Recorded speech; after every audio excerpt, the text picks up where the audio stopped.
떠들썩한 국제유가, 우리 경제에 미치는 영향은? 최근 전 세계적으로 국제유가 상승에 대한 우려의 목소리가 쏟아지고 있는데요. 국제유가 등락이 경제에 어떤 영향을 미치는지 알아볼까요? 들어가기에 앞서 원유와 관련된 용어와 개념부터 짚어보겠습니다. 우선 원유는 생산지에 따라 세 가지로 나뉩니다. 서부 텍사스유는 미국 텍사스주와 뉴멕시코주 일대에서 생산되는 원유로 황 함유량이 적어 품질이 우수하고 국제 원유 가격을 결정하는 기준이 됩니다. 브렌트유는 영국과 유럽 대륙 사이 북해에서 생산되는 원유로 품질은 서부 텍사스유보다 떨어지지만 바다에서 채취하기 때문에 바로 유통할 수 있어 수출이 쉽습니다. 두바이유는 두바이에서 생산되는 원유로 수입 원유의 80%를 차지하는데요. 주로 아시아에서 수입하고 황이 많이 포함돼 있어 품질이 가장 낮지만 가격이 싸다는 장점이 있습니다. 원유 단위인 배럴. 배럴은 과거 미국과 영국에서 술을 담던 둥근 나무통 형태의 용기를 말합니다. 흔히 드럼통이라고 부르는 통도 배럴이라고 하기도 하죠. 컨테이너가 없던 시절 이 통에 석유를 담아 수출해왔습니다.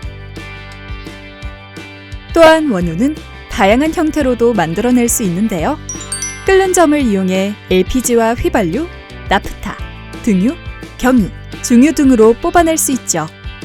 이러한 원유는 우리가 사용하는 물건을 만들고 포장하고 운송하는 모든 단계에서 사용되고 있습니다. 즉, 대표적인 원자재이죠. 그럼 국제유가는 어떻게 정해질까요?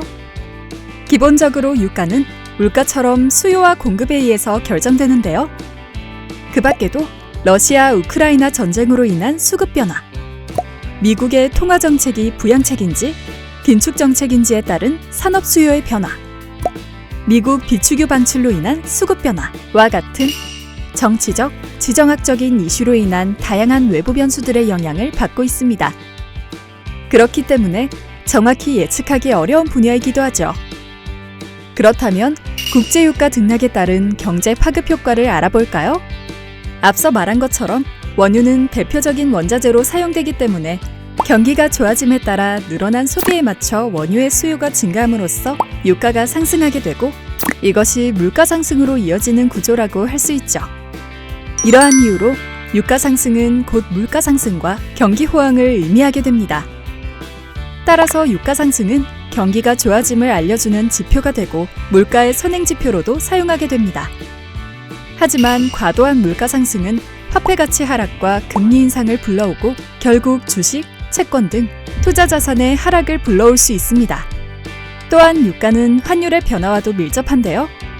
세계 석유 시장에서 석유는 페트로달러 체제로 인해 미국 달러로 거래됩니다. 그러므로 달러 가치가 오르면 유가가 떨어지고 달러 가치가 내리면 유가가 오르는 반비례 관계에 있었죠. 하지만 지금은 달러가 오르면 원유의 가격도 오르는 비례 관계가 되었다고 할 수 있는데요. 미국이 석유 최대 수입국이었던 과거와는 달리 현재는 유럽의 최대 원유 수출국이 되어 오히려 달러를 거둬들이고 있기 때문입니다.